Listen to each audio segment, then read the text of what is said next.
બા, અત્યારે અમારા મમ્મી ઘરે નથી ને એટલે કહીએ કાંઈ. હું અમારા આઈબાથી ગળા ગળ આવી ગઈ છું, કંટાળી ગઈ છું. શું કરવું મારે એનું? હાશી વાત છે બટા ધઈમી તારી. તારે આઈ ડોશી છે તેવી ભલ ભલા કંટાળી જાય એવી. અને જો ને નહીં ન્યાથી ટાટીઓ ભાંગીને બેઠી હવે. એના તો ખર્ચા ઉપર ખર્ચા આપણને ઊંચા જ નહીં આવવા દે. પછી તારી હાહુ હોય તો એ કાંઈ બોલી તો એ કાંઈ નહીં આપણે. ત્યાં તો તરત એનો ભટાકો લાગે એને બા વિશે કાંઈ કીધું હોય તો. મને તો કાંઈ બોલવા જ નથી દેતી. હું તો બોલું એટલે તરત મને ઉધરી લેશે. એટલે હું તો કાંઈ બોલતી જ નથી અને બાનું કાંઈ નથી કહેતી. તેમી વળી બધા ક્યારેક ક્યારેક કંઈક કહો પણ હું તો સાંભળે જ જાઉં. હું કાંઈ ન બોલું. હાશી વાત છે બા, તમારે જેવું હોજું કોઈ નહીં હોય. તમારે જેવી હો ડોશી હોય ને તોય રાખવામાં કંટાળો ન આવે. અને અમારા આઈબા જેવી એક ડોશી નહીં તે ન રાખીએ કાંઈ. ગામ ફરતી વીટવી ને તોય વધે એટલી લાંબી સીપડી છે એને. ધીમી ભાઈ તે સૈના પલાળ્યા ને આજ તો પાણીપુરી મને બનાવી દઈશ ને કે આ ડોશીમાં ગયા છે દવાખાને તે તું નહીં બનાવી માર હાટું. એ શીગલી બેન શાંતિ રાખો, તમને ગુડી દસ પાણીપુરી. તમે એક નંગ જેવા સવો. ડોશી દવાખાને છે ને હજી એને પાણીપુરી સંભાળીને બેઠા સવો. ઘડીક શાંતિ રાખો ને, ક્યાં ભૂખ્યા મરી ગયા સવો. અને પાણીપુરી તો બનાવી જ જોશે ને, ગુડવી જ પડશે ને. ડોશીએ કીધું છે મારા ટિફિનમાં પાણીપુરી મોકલશે. એટલે બોલને દવાખાને બેઠા બેઠા પાણીપુરી મગાવે છે. માણસ દવાખાને હોય તો ખીચડી ને એવું ખાઈને આ ડોશી કે મારા હાટું પાણીપુરી મોકલશે. હું બળતરા કરવી આ ડોશીની. લે મારા મમ્મીને ફોન આવ્યો. હાલો, હા બોલો મમ્મી. હા આવો, બધા મજામાં સહી. એક અમારા આઈબા સિવાય. શું થયું અમારા આઈબાને એમ? એ અમારે અહીંયા શેરીમાં એક વાંદરું આવ્યું હતું. ભૂલું પડ્યું છે બિચારું. ત્યાં આવ્યું હતું તે અમારા ડોશી વાંદરાને શાળા લેવા ગયા. તે વાંદરું એમ ઘાઘરો હુકાતો હતો ને લઈને ભાગ્યું. એ ડોશી અમારા વાહે થયા, પોદળામાં પગ આવ્યો તે પડી ગયા. ટાટીઓ ભાંગીને બેઠા છે. તે મારા હાહુ દવાખાને લઈને ગયા છે એને. હા તેમાં આવશો ખબર કાઢવા પછી. નકર ડોશીને બહુ આકરું લાગશે. નહીં આવો ને તો મારે શું વાત કરવી મમ્મી. મારે તો આવું ને આવું ઊભું છે. હાહરી આવી પછી મારે કંઈ હક નથી આવ્યું મારી જિંદગીમાં. આ અમારી જીગલી બેને પાસા ગુડાણા છે. 5 દીમાં પૂછડે પાપડ બાંધીને આવ્યા પાસા. હા એની એ બળતરા છે. હું મારે તમને ફોનમાં કેવું. હા તમે આવજો પછી નિરાંતે ખબર કાઢવા. ડોશીને કેટલા દિન ખાટલો આવે કંઈ નક્કી નથી. હવે હું ટિફિન લઈને જાઉં પછી ડૉક્ટર હારે વાત કરું પછી ખબર પડે. હા સારું મમ્મી મૂકવું હો. મારે પછી બધાના ફોન આવે છે ખબર પૂછવા અમારા ડોશીમાના. હા બા, મારી મમ્મી એમ કહેતા હતા તારા આઈબા તો નંગ જેવા છે. વાંદરાને હળી લેવા ગયા તો પછી શું થાય? ઘાઘરો જાતો હતો તો જવા દેવાય. ઘાઘરા હાટું થઈને ટાટીઓ ભાંગીને બેઠા. મને ખબર હોત ને કે ઘાઘરા હાટું એ દોડી છે તો હું મારો ઘાઘરો ગુડી દેત એને. નવે નવો આપી દેત. બા તમે હું આપો એ વાહે દોટ કાઢતા થાય ને તે મેં તે કીધું તું એને એ તમારો ઘાઘરો રેવા ગયો હું તમને નવો સીવડાવીને દઈશ. પણ માન્યાત નહીં ની કે ઈ જ મારો ફેવરિટ છે એટલે હું તો મૂકી શક નહીં. એમ કરીને વાહે દોડ્યા અને આવ્યો દાદો પોદળામાં પગ. હજી તો દવાખાને જાવ પછી ખબર પડે કેટલા ખર્ચામાં ઉતાર્યા છે એમ. ડોશીને શેમાં એમ્બ્યુલન્સમાં લઈને ગયા? ના રે ના, એમ્બ્યુલન્સમાં કાંઈ કોઈએ ફોન ન કર્યો. એ તો કાંઈ કોઈને ન સાંભળ્યું. એક લારી વાળો નીકળ્યો તે લારી હુવડાવી દીધા.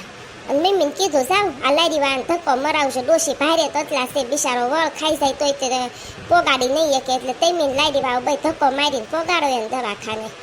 તે એમ કરીને બઈને મોકલ્યા. હજી તો એ બીક છે કે આ ડોશી તો કેટલા ભારે ભખમ છે. અને મમ્મી ઓલા લારી વાળાને પૂરા પૈસા આપે તો સારું. બિચારો બળ કરીને તો વળ ખાઈ ગયો હતો. પણ મને એમ બીક છે કે પૂરા પૈસા નહીં આપે આ મમ્મી. હાચી વાત છે ધીમી ભાઈ તારી. મમ્મી કોઈને પૂરા પૈસા નથી આપતા. બધા નારે માથાકૂટ કરતા હોય. અડધા પૈસા ઉતારીને માથાકૂટ કરતા હોય. કીધા હોય ને એમ કરતા. ધીમી ભાઈ ટિફિન દેવા ક્યારે જવું છે? જાને બાપા ઉતાવળ રાખને પછી જલ્દી વૈયાય તો આપણે ખાવા ભેગા થઈએ.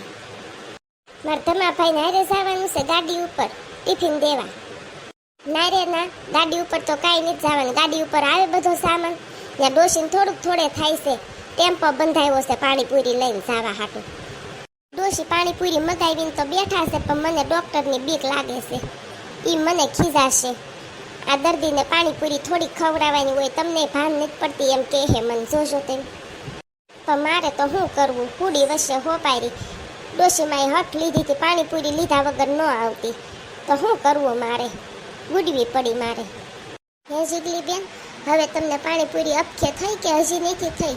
આ 2 ગુણ સેનાની પૂરી થઈ ગઈ, ખૂટી ગઈ. તો હવે તમને અપખે થઈ હોય તો પછી કહેવાય ખબર પડે તમારા ભાઈને કે હવે સેના ન લાવતા એમ. ના રે ના, હજી તો હું તો અડધી ની ધરાણી હો પાણીપુરીમાં. મને અપખે હજી એમ નહીં થાય. મારે તો પાણીપુરી મને તો જોશે જ, તે મને બહુ ભાવે. કાળા મોઢાળી, પછી તને પાછી ગુડી જાય ને એમાં જીજાજીનો વાંકઈ નથી. કેટલી પાણીપુરી તું ગસી સાસો પર ધરાતી જ નથી. હા હો, તું ભલે થોડા મોઢાળી રહી. પાણીપુરી તો મને ભાવે છે, તે ખાવશે એમાં તારું શું જાય છે? મારું તો કાંઈ જાતું નથી, પણ તારું ડોહું તને કોઈ હંગરશે નહીં. ભલે ન હંગરે તો કાંઈ નહીં.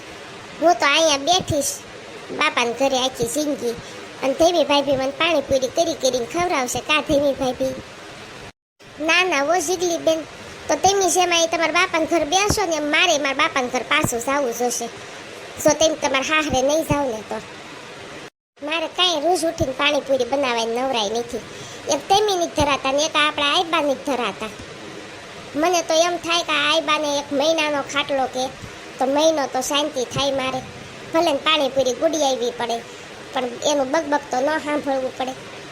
હાશી વાત છે. ઓ ધીમી બટા, તું તો મહિનાનો કે, મને તો એમ થાય કે વરસનો ખાટલો આવે, એનું મોઢું અહીંયા ન જોવું પડે. બસ હો, હું કાંઈ બોલતી નથી. તે ક્યાં રૂના મારી બેનપણીની કાપવા બેઠા છે. હો કહી દઈશું એ ઘરે આવશે તે બધું એને.